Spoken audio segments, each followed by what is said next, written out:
नमस्कार, मी उज्ज्वला. बी न्यूजमध्ये आपलं स्वागत. सुरुवातीला एक नजर ठळक बातम्यांवर. सत्तेसाठी नाही तर कागल तालुक्याच्या आणि मतदारसंघाच्या विकासासाठी एकत्र. आघाडीचा फॉर्म्युला वरिष्ठांच्या पातळीवर ठरलाय. नामदार हसन मुश्रीफ, समरजितसिंह घाटगे यांचं संयुक्त पत्रकार परिषदेत स्पष्टीकरण. नामदार हसन मुश्रीफ यांना सत्तेची घाई झाल्यामुळे त्यांनी घाटगे गटाशी युती केली. माजी खासदार संजय मंडलिक यांची प्रतिक्रिया. तर समरजितसिंह घाटगे राष्ट्रवादीचे अधिकृत सदस्य नाहीत, बी पाटील यांचा दावा. सर्वोच्च न्यायालयाच्या निर्देशांचं पालन करा. किळी नाक्यावरील टोल वसुली 1 डिसेंबरपर्यंत बंद ठेवा.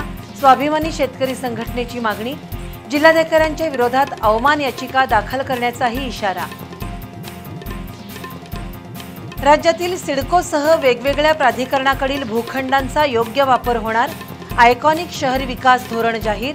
राज्य मंत्रिमंडळाचे निर्णय. मात्र बैठकीकडे शिवसेना शिंदे गटाच्या मंत्र्यांनी पाठ फिरवल्यानं चर्चेला उधाण.